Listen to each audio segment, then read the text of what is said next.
Hi friends, आपका एक बार फिर से हमारे इस पेज पर ढेर सारा वेलकम। फ्रेंड्स, आज मैं जिस कहानी को लेकर आया हूँ वो कहानी हमारे ज़िंदगी में काफ़ी कुछ सिखा कर जाएगी। आज मैं बात करने वाला हूँ एक बुक के बारे में, जिस बुक को अगर हम पढ़ लेते हैं तो अपने जीवन में, आप जानते हैं, अमीर तो बहुत लोग हो जाते हैं, पर अमीरी को टिकाए कैसे रखना है, अमीरी को बचाए कैसे रखना है, इन चीज़ों के बारे में लोगों को ना पता होने के कारण एक जनरेशन तो किसी तरीके से अच्छे तरीके से गुजर जाती है, पर सेकेंड जनरेशन आते आते चीज़ें बिखर सी जाती हैं। तो फ्रेंड्स, आप शायद जान ही गए होंगे, आज हम बात करेंगे एक बुक, जिस बुक का नाम है rich dad and poor dad. Rich dad and poor dad book के जो ऑथर हैं उनका नाम है रॉबर्ट कियोसाकी। आपने शायद सुना होगा, और नहीं सुना है तो आज आपको इस स्टोरी के माध्यम से मैं बताना चाहूँगा। रॉबर्ट कियोसाकी का जो ये स्टोरी है वो उनकी आत्मकथा है। वो आपको इंटरनेट पे भी अवेलेबल है, आप हिंदी में PDF डाउनलोड करके भी देख सकते हैं। तो रॉबर्ट कियोसाकी ने ये जो बुक लिखी, ये क्यों लिखा, रिच डैड क्यों कहा, पुअर डैड क्यों कहा, चलिए इसके बारे में जानते हैं। रॉबर्ट कियोसाकी जब क्लास 5th में पढ़ा करते थे तो जब वो स्कूल जाते थे तो देखते थे कि बहुत सारे ऐसे बच्चे थे जिनके माता पिता उनको कार से छोड़ने स्कूल आते थे। अच्छे अच्छे लंच, जो लंच टाइम में बच्चे करते थे, लंच के डिब्बे होते थे, उन बच्चों के पास खेलने के लिए अलग अलग खिलौने होते थे नए नए। पर जो रॉबर्ट थे उनके पिता भी फाइनेंशियली बहुत वीक नहीं थे, क्योंकि वो PhD थे और टीचर के रूप में कार्य कर रहे थे, तो कमाते थे वो भी, पर वो थोड़ा कंट्रोल में काम करते थे। तो रॉबर्ट ने एक दिन स्कूल से रॉबर्ट जब गए तो अपने पिता से कहा कि डैड, हम अपने ज़िंदगी में जो जितनी भी फैसिलिटीज़ होती हैं उन सबको अपने लाइफ में लाने के लिए क्या करें।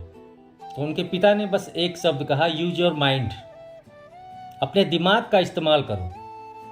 तो उनको वही बात अपने पिता की घर कर गई, और दूसरे दिन वो गए स्कूल फिर, और उनका एक दोस्त था, उस दोस्त का नाम था माइक। उस दोस्त को अपने साथ लिया और निकल गए एक पॉलीथीन लेकर मार्केट में। और मार्केट में आप जानते हैं कि बहुत सारे कूड़ा करकट फेंके हुए होते हैं इधर उधर, तो कूड़े करकट से वो जो टूथपेस्ट हम करते हैं, फेंके हुए टूथपेस्टों को उन्होंने कलेक्ट करना शुरू किया। और फिर कलेक्ट जब हो गए ज़्यादा मात्रा में तो वो घर आए, और घर आकर उसमें से जितने थोड़े बहुत पेस्ट बचे थे उनको निकाल कर फिर नए नए पेस्टों के डिब्बे में वो भरने लगे। तब तक शाम हो गई, उनके पिता आए, पूछा क्या कर रहे हो।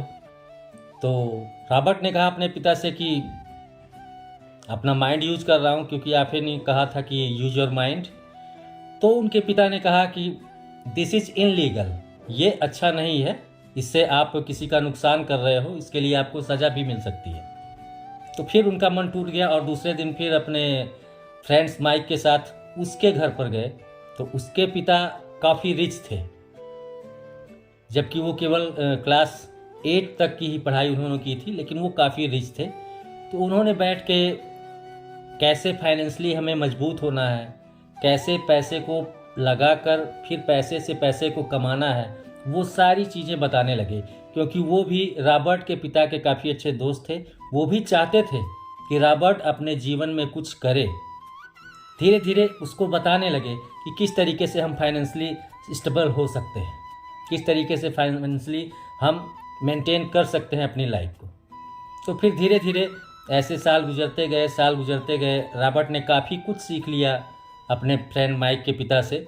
और जब उन्होंने सीख लिया तो खुद का बिजनेस शुरू किया, और बहुत तेज़ी से वो ग्रोथ करने लगे, क्योंकि उनके पास सारी टेक्निक थी। फाइनेंशियली कैसे अपने आप को मेंटेन करते हैं, वो सारी टेक्निक उनको पता थी। पैसे से पैसा कैसे बनाया जाता है, ये सारी चीज़ें उन्होंने अपने दोस्त माइक के पिता से सीख ली थी।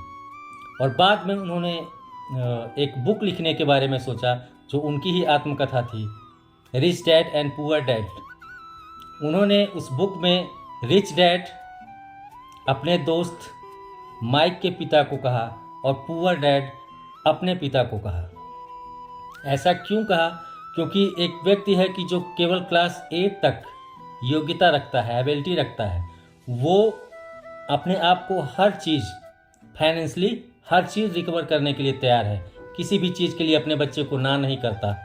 और उसके पिता पीएचडी थे, अच्छे जॉब में थे, फिर भी वो हर चीज़ अवेलेबल नहीं करवा पाते थे अपने बच्चे को। तो रिच डैड पुअर डैड में फ्रेंड्स यही सारी चीज़ें हमको पढ़ने के लिए मिलेंगी। आप जानते हैं कि बहुत सारे ऐसे एक्टर हैं, एक्ट्रेस हैं, उन लोगों के बारे में आपने सुना होगा कि वो फाइनेंशली बहुत मजबूत थे, लेकिन जो पैसा उन्होंने अपनी लाइफ में अर्न किया, उस अर्न किए गए पैसे को कैसे काम पे लगाना है, उस अर्न किए गए पैसे का 2 गुना 3 गुना पैसा कैसे निकालना है, ये चीज़ें उनको नहीं पता थी।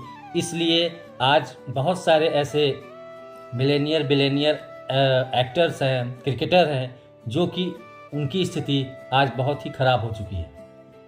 तो रिच डैड पुअर डैड में फाइनेंशली कैसे हम स्टेबल हों किसी चीज़ के लिए, वो सारी चीज़ें बताई गई हैं।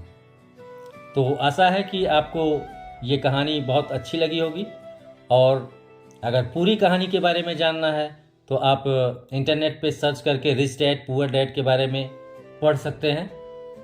दोनों में डिफरेंस जो है friends, rich dad and poor dad में, अक्सर उन्होंने एक हिस्सा मैं भूल गया, वो हिस्सा है उन्होंने रॉबर्ट ने अपने बुक में लिखा है कि उसके पिता जो थे वो कहा करते थे कि जितनी बड़ी चादर है उतना पैर एडजस्ट करो, उससे ज़्यादा पैर फैलाने की आवश्यकता नहीं है।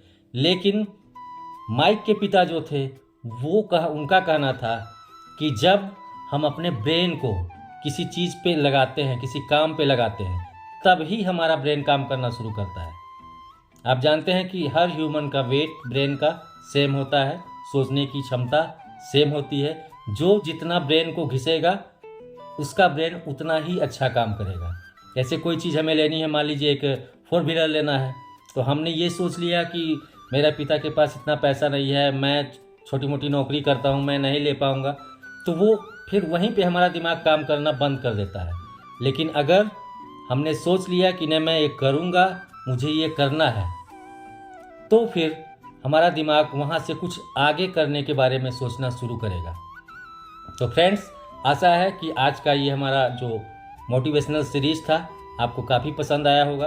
अगर अच्छा लगा हो तो लाइक करिए, शेयर करिए।